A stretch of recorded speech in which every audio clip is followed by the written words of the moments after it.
Good morning, Melbourne. Good afternoon, LA. And good evening in the UK. It's the Dave and James Show, live and exclusive on 90.7 Sin FM in Melbourne and broadcasting live around the world online via sin.org.au. Now, James, a very good morning to you. Pleasure as always, Dave. Good morning, Melbourne. Good morning to the world, or good afternoon, wherever you may be. But very good to be here on the show, and we're live streaming today, Dave. We are live streaming, mate. It's a massive show. I've walked in, though, battered and bruised from this encounter we had this week. Yeah, we had an action-packed week, and you took on Doug Wilson Jr., and it was fantastic to see. Congratulations, mate. You did it. Thanks, and, mate. You did the challenge, and I can tell those bruises are definitely coming up now on your back. Mate, this morning, literally, my back's black. It is black. Because I had a feeling that you may have taken some bruising to the bone, because some of those knocks were just horrendous. Terrible. So you were brave, but I tell you what, we got a cracking show lined up. Mate, I was on the train on the way here, and I tell you what, the Richmond fans from last night, they are still partying after last night's win over St Kilda. They've got it won. They've got the season won, apparently. They were going crazy on the train, so it's been a big night for Tigers fans out there. But obviously one man who won't be happy with that is St Kilda star Nick Dal Santo, and we caught up with him earlier in the week. We did, mate. With the stars of Gen Y Footy, Dean and Frankie. So we've got an interview with them later on the show. We're also going to be talking to Tristan Miller, who I can only describe, Dave, as the marathon man. I mean, he's done 52 marathons in 52 weeks worldwide. He's gone all over the world and he's done it. It's a miraculous effort, and we've actually got Damo in the studio with us to talk more about that with him. But can't wait for that. That's going to be an absolute cracker.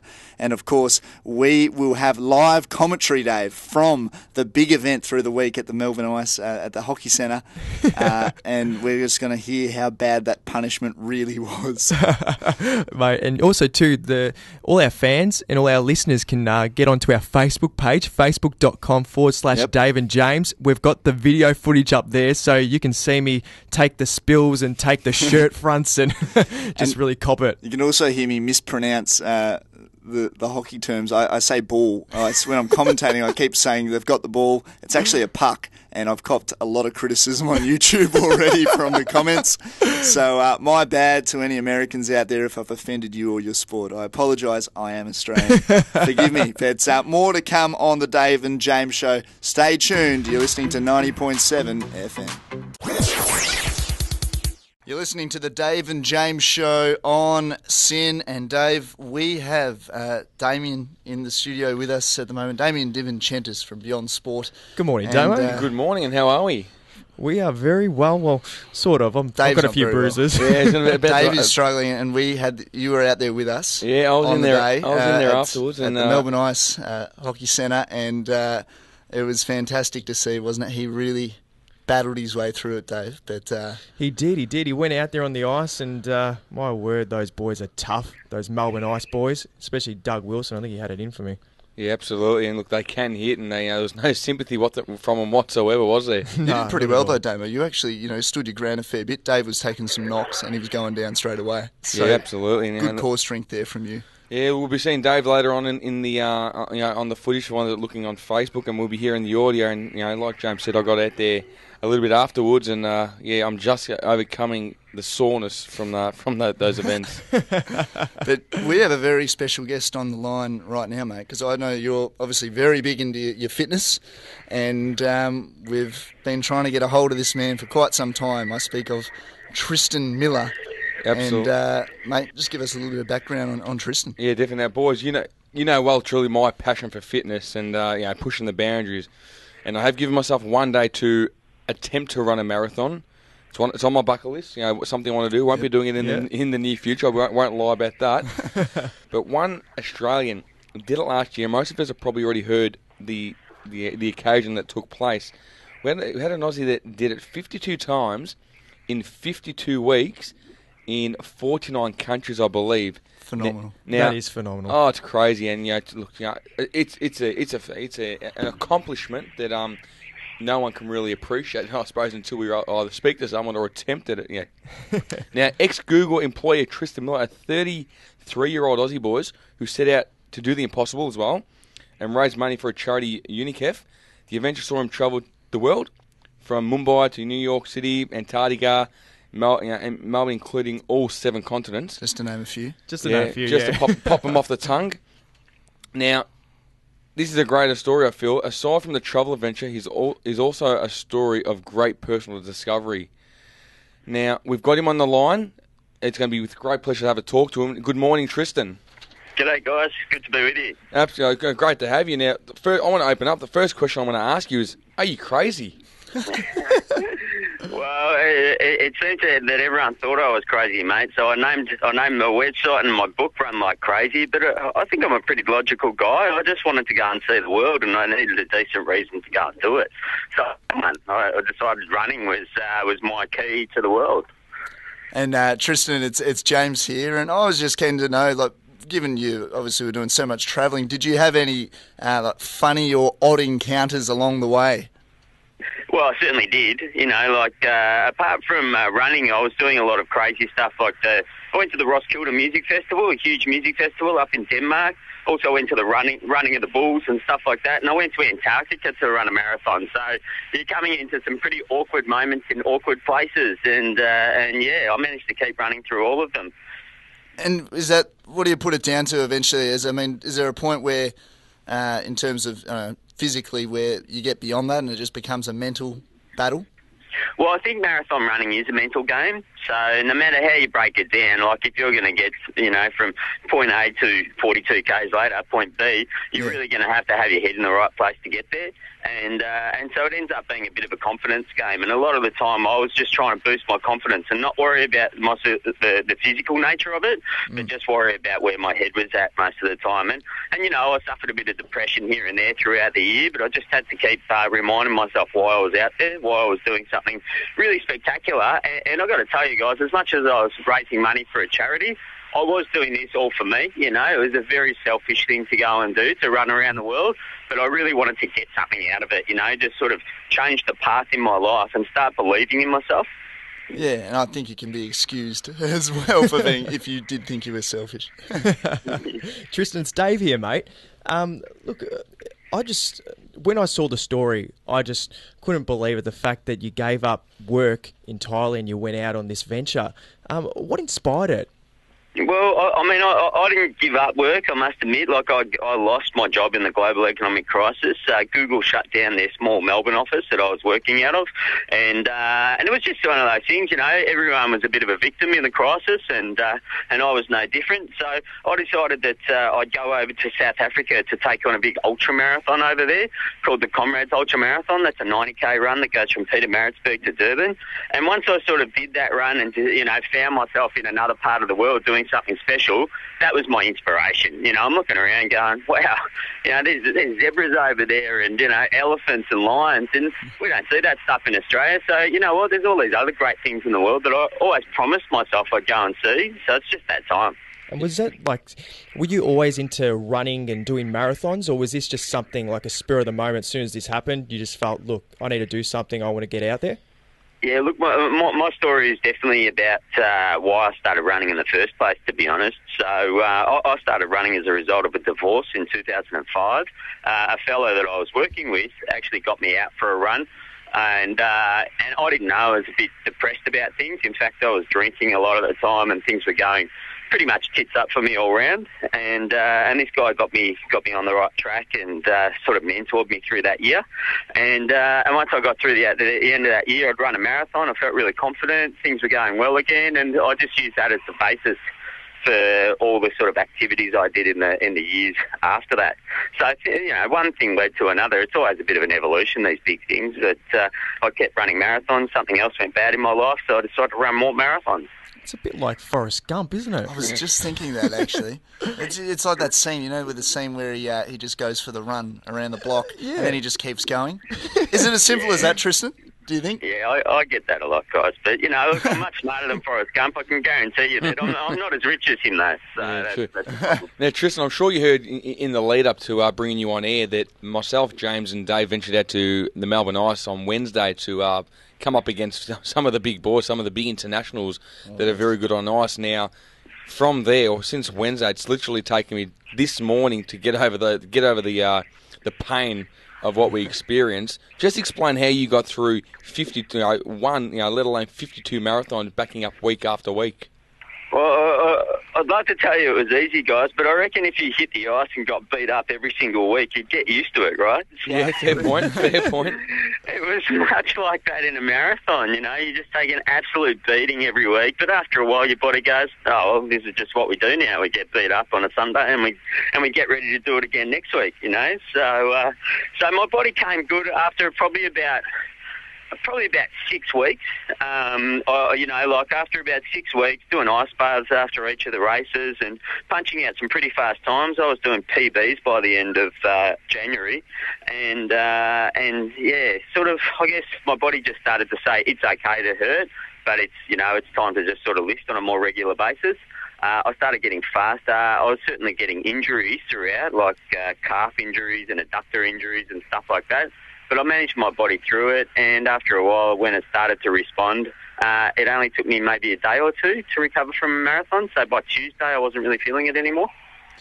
Good. Now, Tristan, you released your biography, or your book or biography, you want to call it, the last couple of weeks, Run Like Crazy. Tell us a little bit about that. Yeah, I got to tell you, writing a book's a lot harder than running a marathon. I can imagine.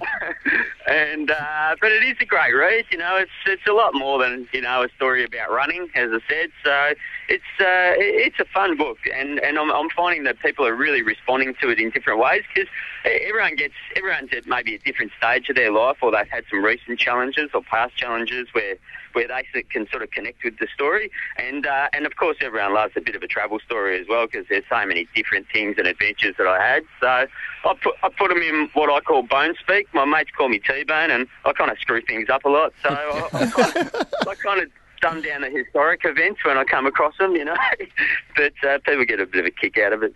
Yeah, good. Now I'm assuming that's at all good bookstores. Yeah, it's all over, mate, and it seems to be selling really well, so I'm over the moon. I actually had a photo sent of a big poster in the airport, in Sydney Airport yesterday, and I was over the moon to just get some advertising out there. I can't believe it. I feel like I've got a movie out of something. No, you should. Oh, here we go. There's something you could create a movie. Make a film. It'd be a great one.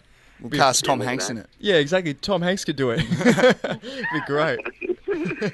Now, Tristan, look, not only did you head out on this venture and ran all across these continents, you also did it for two charities with the UNICEF and also Facing Africa. Tell us a bit about the charity work that you've been doing. Yeah, well, UNICEF's it's a brilliant group, and what their whole thing is about. They want to get kids back into schools as soon as possible in crisis situations. So they'll go into places like where a tsunami has happened in Japan, or where an earthquake has happened in South America, and they'll take the kids out of the sort of clean-up situation and just try to get them straight back into schools. Because we all know that education is the basis for sort of any opportunity that might come further down the track. And if kids are stuck trying to clean up, they're not actually getting the right education to sort of further the potential of their career and their lives after that. So things start to go south a few years down the track after the crisis is all said and done. So I think that's a wonderful group. UNICEF really does good work. And a group called Facing Africa, who help kids in Africa who suffer from a disease called NOMA. NOMA is actually a degenerative disease. It's almost like scurvy. Basically, kids become malnourished and basically they get infections in their faces, and then their faces begin to actually melt away. Their bone structures melt away. So it's pretty horrible. Oh, well. They help those kids, and I think it's a really worthy cause as well. Good. So obviously you've done your 52 marathons, all over the world. So I'm assuming this morning you're going to be getting up early, going to your local cafe, having a coffee, a nice big breakfast. Is that the case? I'm standing in 5 degrees outside on the bay right now, boys, and as soon as I hang this up, I start running. So there we go. It's determination. I've got a 30k run in front of me right now, so I'm just going to get going. Tristan, do you listen to an iPod or do you have like a Walkman on your run? Yeah, look, I've got a phone with me right now, and I'll switch that off when I meet up with my mates, and they'll hit the track with me, and we'll just we'll keep knocking it out with them. So I love chatting to my mates. I don't like running by myself, to be honest. I find it a bit boring. That's why I went and did all these big city marathons, so I'd always have someone to talk to. Yeah, definitely. Well, if you do and you do stick on the Walkman, make sure you tune in to 90.7 FM because you'll be able to listen to the interview back. Fantastic. Thanks, fellas. All right then, Tristan. Thanks for your time, and we really appreciate you coming on the show. Run safe. Cheers, Tristan. Thanks, guys. Bye. Damo, we have a man sitting across from us at the moment. I speak of Dave. He's looking sore. Not quite why I'm referring to him in third person. But he's sore. We know it. We were out there at the Melbourne Ice House, and we took on... Well, I didn't take on. You and Dave took on. So explain to the listeners what happened, because last week, James, you promised us that you were going to head out on the duel with me onto the ice. I don't think I promised, but... Come on, we had Doug in the studio, Doug Wilson Jr. You took on, obviously, 3 highly professional players. That's obviously what I was getting at. And look, someone had to get the audio. I mean, someone had to get the I wanted to commentate. I wanted to watch Dave battle his way through it, and we did. We put together a little video demo, and you recorded it, and we threw it up on YouTube. And it's been a hit. It has been a hit, Dave. People have seen your melon get thrown from one end of the court to the next. I got home the other night and I put the old Gladiator movie on, and I was getting glimpses of what Dave was putting himself through in the Coliseum there, in the ring, in the ice, and amongst those wolves just getting thrown from pillar to post. It was with the Wolves because they just slammed me, you're right, from pillar to post. So, mate, I've never had these bruises the size of what they are at the moment. And on my back, as I said to you before, James, it is black. I couldn't walk. I literally couldn't walk. When I got home, it just started swelling up. Mate, Doug got me a beauty. Oh, Doug got you, some crackers. Obviously, Todd Graham was another guy who gave you a real good collecting on the fence there. Because, of course, it wasn't just Doug. It was there was 2 other players for Melbourne Ice, so Todd Graham and Matt Courthouse as well. He's from America. But he was on your side. Courthouse was on your side, and he was. Team Courthouse, he was, as Doug called it. And I must add, though, we had the 2 internationals out there, Maddie and Dougie, but to my surprise, it wasn't the internationals that were giving it to Dave. It was actually his fellow Australian. As you hear in the audio, Toddy had no sympathy whatsoever in regards to his fellow Australian. Not at all. No, he didn't. I think he went twice as hard. Yeah, really put Dave to the sword. So, look, this is you're going to hear 2 pieces of commentary. This is going to be the first piece of commentary. This is what we can give you. This has got a bit of build-up, a bit of the commentary of when the action took place. So here it is. Enjoy. Okay, we are here at the Ice House. Dave, your big moment has come. Are you ready? Look, mate, my worst fears have been realised this morning. I woke up and... you were nervous. I was nervous. All I had was a vision of Doug and just belting me with these pucks. So Nightmares, in fact. I like to say that you're probably coming into this bruise-free, but that's not going to be the case by the end of it. Look, yeah, I am. I'm all ready to go, but I think by the end of it I'm going to have a few big bruises. But if I can escape with a couple, I'll be happy. Yeah, you're going to have to do something today. I mean, this is not just, an exhibition match. It's not just a bit of fun. You are playing, you are representing Dave, the Dave and James show. I am. All right? You've got to come out, because obviously I'm not going to be out there. I'm going to be coaching you, though. But you have to score some points for us today, at least 1. Well, I have to because you've chickened out. So you made me go up against Doug. I was meant to go up against you on the ring, but it's good reason though. It was really good reason because I can't skate properly. I can't roller skate. So how am I going to ice skate? Excuses. It's fair. It's fair. Excuses, right. James. But look, it should be fun. 1-on-1 with Doug. So I'm going to be trying to stop some of his goals, and he's going to be trying to stop my goals. Somehow I think he's going to have an easier time stopping my ones, but should be interested. I think what's going to happen is I reckon Doug might actually fix it, and he might let you win a point just so I can go out there and get smashed in the goalkeeping. All right, mate. Best of luck, and I'll see you out there for the live audio. Can't wait. Thanks, mate. I'm going to need it. All right, James. Well, all ready to rock and roll here. And I'm packing myself just quietly. So, Doug, how are you feeling about this? I'm feeling great. Nice and ready to go. We got our two biggest players on the team, Todd Graham and Matt Courthouse, ready to pretty much bury you. So, should be good. Can't wait. We're going to end up with some bruises. It's going to be awesome. Boys, how are you feeling about it? I've actually just come out of an hour-and-a-half pool workout, so I warmed up for this, to be honest. So I'm ready, yeah. He's ready to go. All right, then, let's hit the ice. Just going to have a quick word with Doug. Whoa!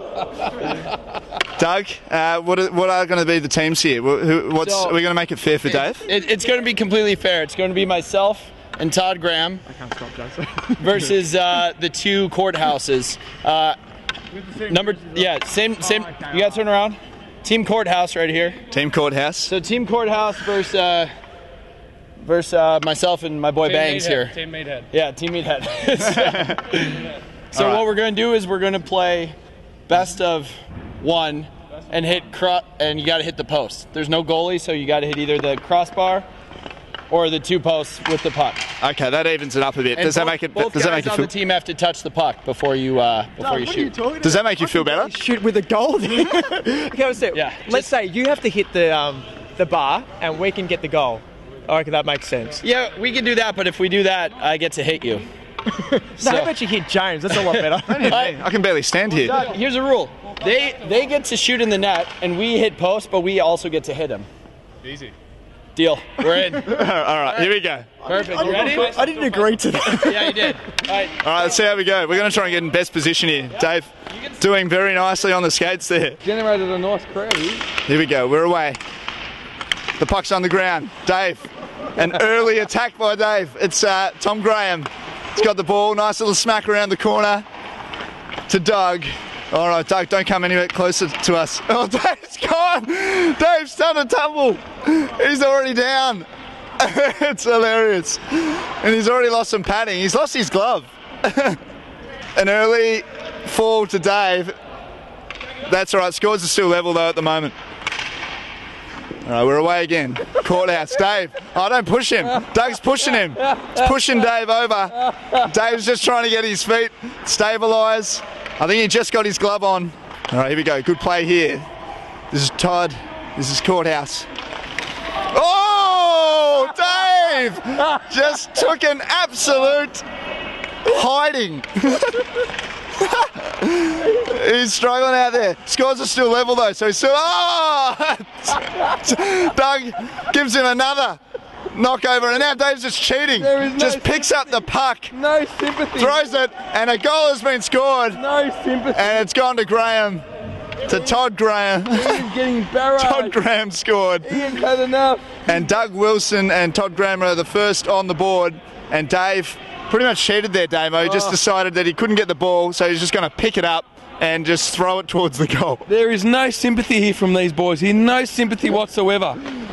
Thought that'd go a little bit easy. Oh, now Dave's just taking an absolute crunching. He's just been crunched. Tell you what, Matt Courthouse just letting Dave for dead here. Oh no, we're trying. For a man that's just come out of the swimming pool. The minute that Dave gets up, he gets crunched. Matt Courthouse said he'd come out of the swimming pool, that he was warmed up. Oh, Dave has just been absolutely annihilated. I reckon he's hurting.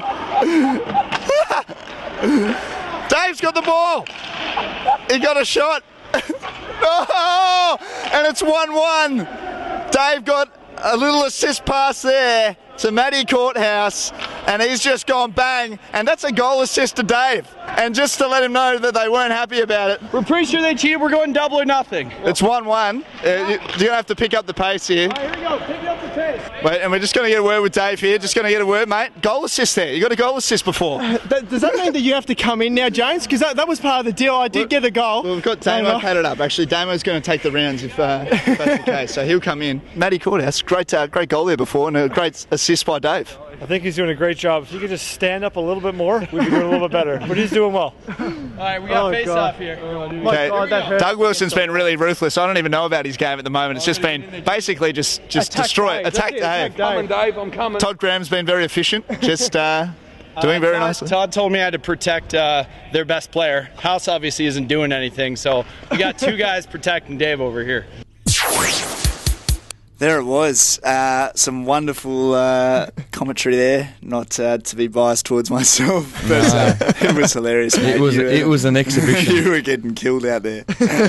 And look, our listeners need to know, James, you chickened out there, and as we all heard the audio, because you chickened out, Damo actually had to come on the ice with me. Absolutely, and look, hindsight's a great thing, but looking back, oh God, would I have been forcing you you? to be out there. Oh, don't get me Damo, wrong, I did want to get out there with the big boys, but I've felt muscles all over my buddies that I never knew existed. Can so relate. Yeah, it was a great experience, and a big crowd came in. Great experience. Great experience for you. I was just missing the popcorn, man. I needed something. But we had like a school excursion going on at the same time, and all of a sudden this crowd just migrated to the court, and everyone was just watching Dave. And I think that's what people actually like to see when they come and see ice hockey, a bit of biff. Yeah, absolutely. And biffo, Damo. And look, on a serious note, we've been invited by the boys to go down and actually watch a game, and I dare say, yes, they gave it to us, but I can only hope and only imagine that they were holding off in some regard. So it'd be interesting to see, like on a serious note, how much force and how aggressive they actually are when they're in game situation. Yeah, well, that's exactly right. I think Matt Courthouse was going a little bit easy. I think he admitted that he was going easy on Dave. But there will be more. Hey, how does it go easy? I got bruised. I got a broken back, mate. Nah. Did you see me get sandwiched up against the sidelines? Dave, Did we said it was a sight Dave, to be seen. That's right. Man up. Now, we ventured out to one of the hottest internet shows going at the moment in terms of the world. Show. Very good show. Funny show. I've tuned into it several times, and it was good. It was good to be on set with these boys, Dave. It was, and look, it is hot property at the moment. AFL, it's the talk around the clubs, featuring. First of all, it's Gen Y Footy. That's the name of the show, and it's featuring St Kilda's Nick Dal Santo, and also the associate producers of the Footy show, Hyland and Frankie Bensch, which they were kind enough to let us come down and go behind the scenes of their show.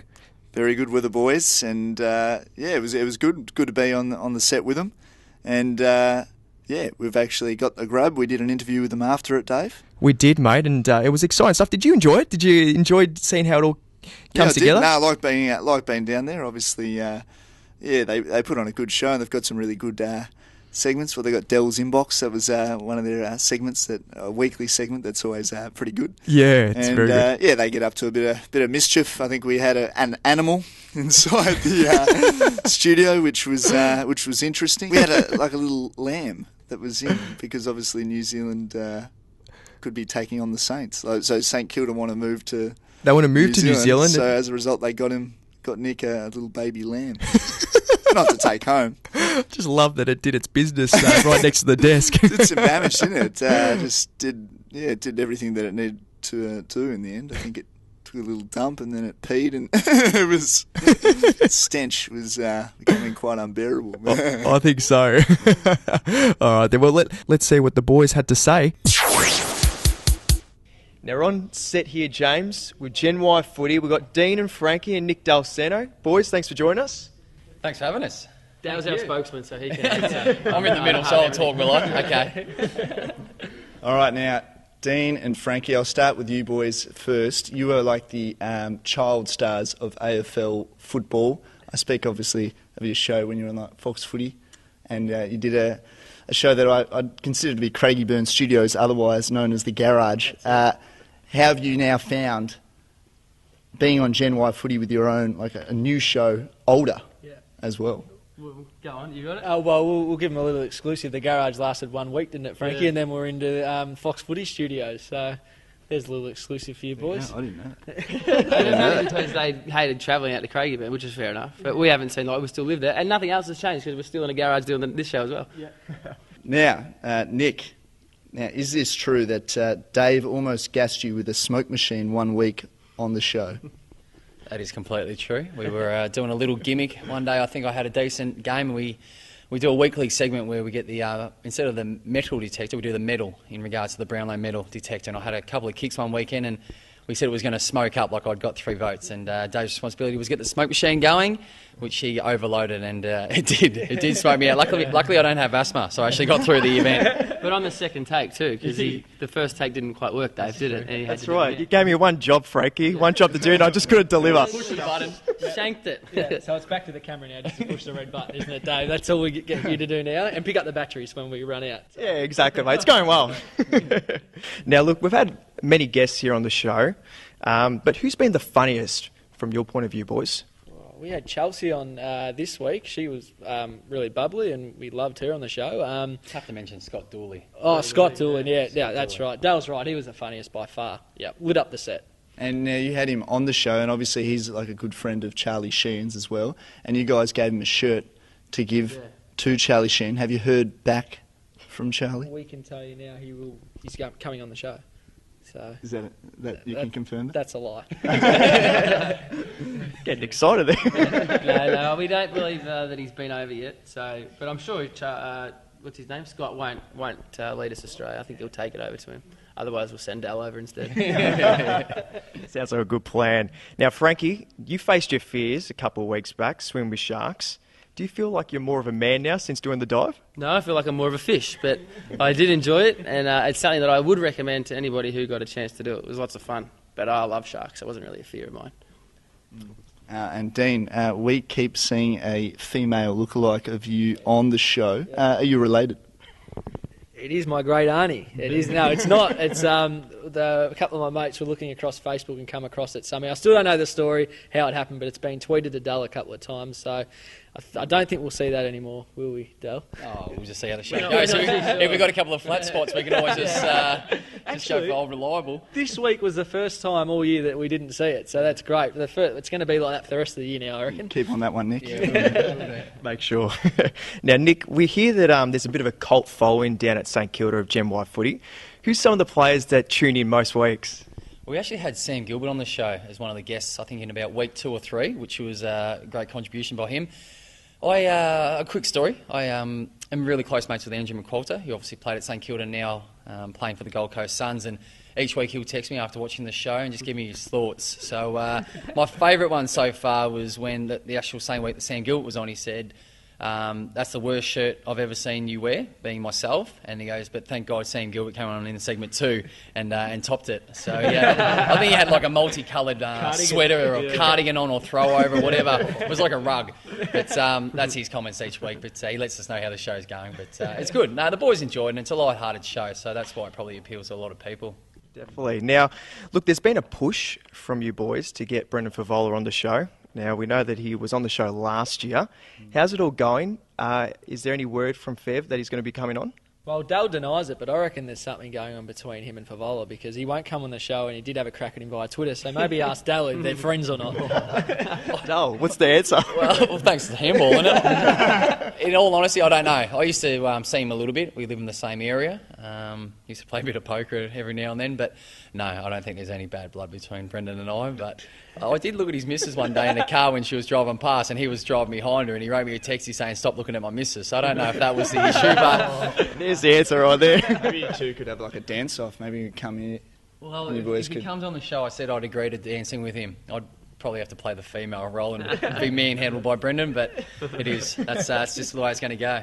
And I had one for you in regards to Supercoach, because I know, Frankie, you like to do Supercoach. I love it. Yeah, just live and breathe it. A bit like me, actually. It's my first season. Frankie, so lost, didn't you, this week? I've had 3 in a row, I think. I've gone off the boil. Yeah. Ever since I traded Dal out of my side, which I didn't tell him about. I was going to say that because maybe, I know, Dal, you like to give Frankie some advice. Could you give me any advice? Because right now I'm like the Mark Neild of Supercoach, having a really tough run. I'm not actually doing that. That's no disrespect to him, because I'm actually doing a pretty good job. I've got some structures in place and got a really good team with lots of potential. Just not delivering. Any advice you could give? You need a tip for a player? Is that what you're asking for? Yeah. I said at the start of the year, I think my 2 tips were David Armitage and Jack Stevens from our football club. And I actually saw in this week's paper, Jack Stevens' price had gone up 80-odd thousand. I think he's actually a little bit expensive at the moment. Yep. But they were my early tips. I think Jackie's having a great season. That's good. I thought you were going to say Ahmed Saad was another one. Yeah, Sardi was the other one I said. I'd definitely take Jason Blake out of my team if he's in it. No, Neil's a good fella, just stirring. It's actually good because I thought you were going to say yourself, and if that was the case, I'm actually okay with my midfield. My midfield's set, so I don't actually need get me back in the team. I had a flat patch, my price has gone down, jump back on board. I'm like a share. Nah, but that's it. Yeah, well, I had Sam Mitchell in my side, Dave, and he was like, we're talking about Nick Dal, obviously that's second in the Brownlow. I think Mitchell. That's it. Mitchell came third, yeah. And Mitchell got dropped out of my side, so obviously no one's. No one's That's why I'm 1 and 6 anyway. Yeah. But yeah, it was tough times. Tough times indeed. Well, boys, thanks for having us. It's been an absolute pleasure having you on the show. Thanks for having us. Because we're here live on your set, so we really appreciate it, and all the best for the rest of the season. Dave, get off the desk, mate. You're going to break it. Thanks, I will try not to. Thank you. See you guys. There you have it there. That was the boys from Gen Y Footy, Nick Dal Santo, Dean Hyland and Frankie Bensch. A big thank you to the boys because they had us on set, James. They did, yeah. Very big thank you to Dean, Frankie and Nicky Dal. And remember, guys, you can catch Gen Y Footy online every Wednesday night at deanandfrankie.com or log on to our Facebook page, facebook.com/Dave and James, where we have all the details and a direct link to the show. You're listening to the Dave and James show on SYN, and of course we've got the big moment to come with the second piece of the commentary of Dave's challenge with the Melbourne Ice hockey players, and we've actually got Daniel coming in to the studio with us because Dan, we're going to have to talk just a little bit about our challenge. So you and I were agreeing that we will do a rugby challenge. As long as it's professionals that are tackling us, as you said, professionally being tackled is better than being tackled by an amateur who just wants to, pummel you to the ground. So I know, we don't want to break our necks or anything like that. We do have to consider safety first. Look, let's open up the text lines as well, 0427 767 767, because there might be another challenge out there that might be better than the rugby challenge. So let's hear from our listeners. If you've got any ideas what the boys can do, be it rugby or what we're thinking at the moment, or maybe it's skydiving, maybe it's something different, who knows? There's nothing ridiculous like jumping out of a plane or jumping into the ocean with like chain bound at the legs. No, I want to see you boys sweat, mate.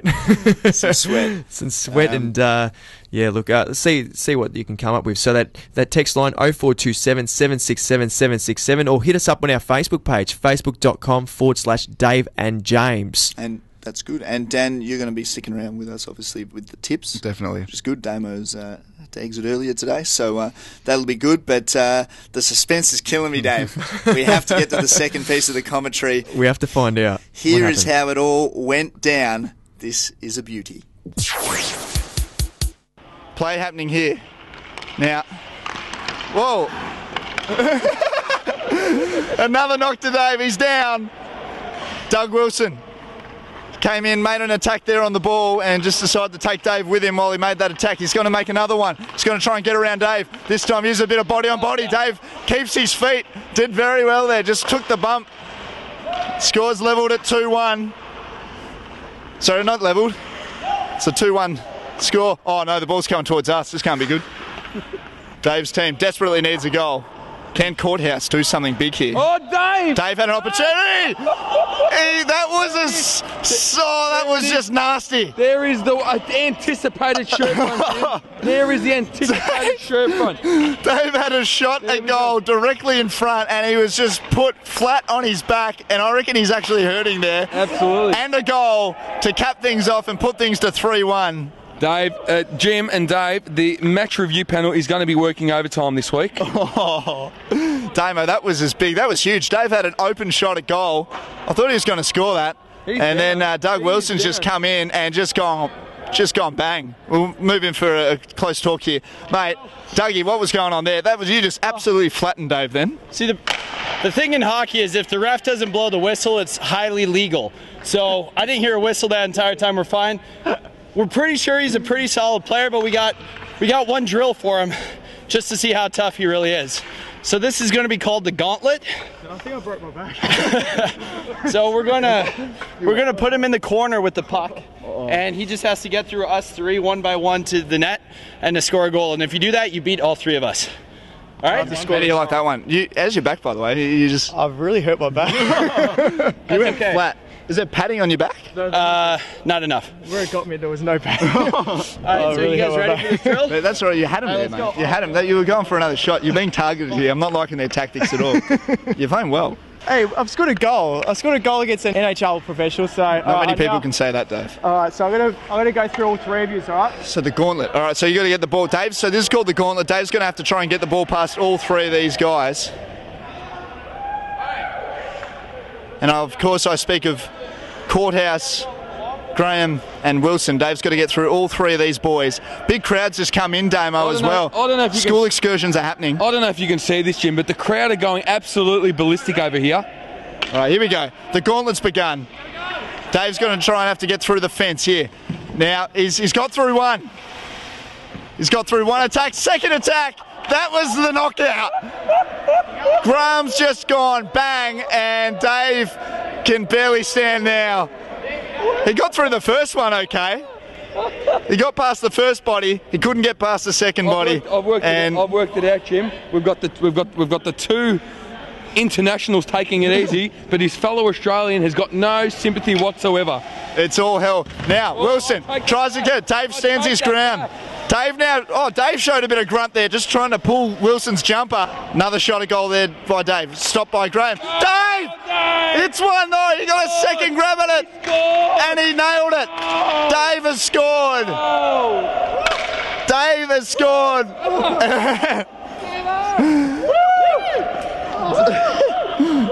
And the boys are in celebration. Dave has overcome the barrier.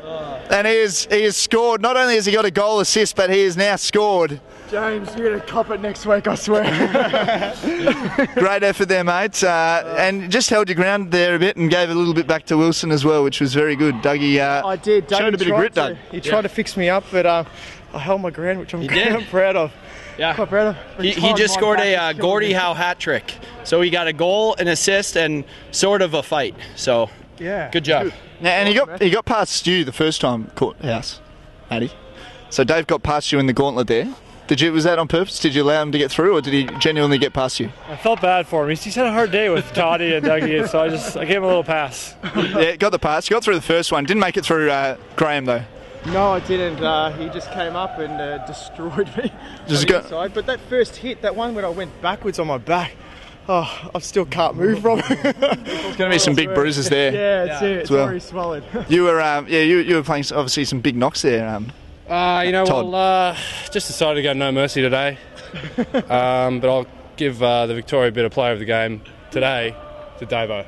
Well done, Davo. Yeah. Well done. Said there by Todd Graham. And he was tough as nails today, but Dave has withstood it. And you've undergone the challenge, and well done.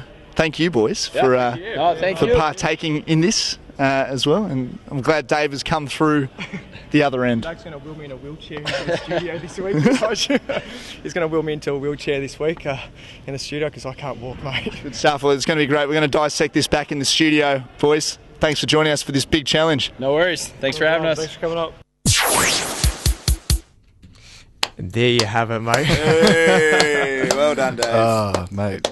He's got through the first challenge. I mean, we don't think you'll have to go through any more. I think you've proven yourself. And I think that was a mild case of bullying, what was going on from when I was watching that video. Oh, the boys were having too much fun. Doug and your Todd. expense. At my expense, exactly. And professional bullying. You could call that.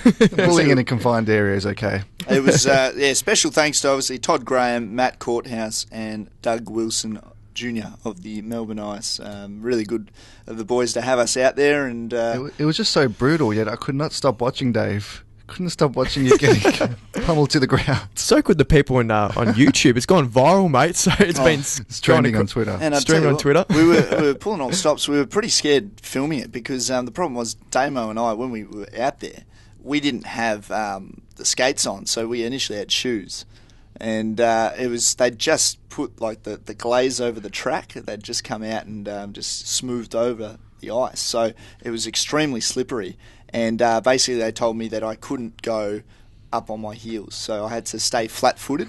So basically, Damo and I were holding on to each other, and there was a moment, I think, where all the players came flying towards us, and we're like, this isn't going to end well. But we managed to get through it, and yeah, it was good. It's good to see Dave pull through. So well done, It was Dave. great listening to James and Damo commentating that, because a lot of the time they weren't even offering encouragement. They were just like humiliating you. They were just having a good laugh the whole time. They were just enjoying it too much, Dan. So look, when the roles are reversed and you boys are out there, I didn't say anything. I thought you did okay. Oh, look, I'll spare you, but James, you're going to cop it, mate. Yeah, I know. It's not going to be good.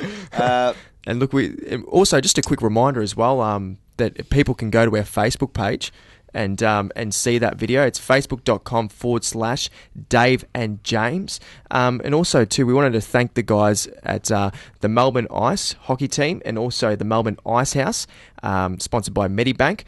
Remember to get on down to the Medibank Ice House, open 364 days of the year for public skating. Tuesdays are half price, and starting from 6th of June, you can skate for $17, including skate hire from 7 p.m. Wednesday to Sunday and every day of the school holidays.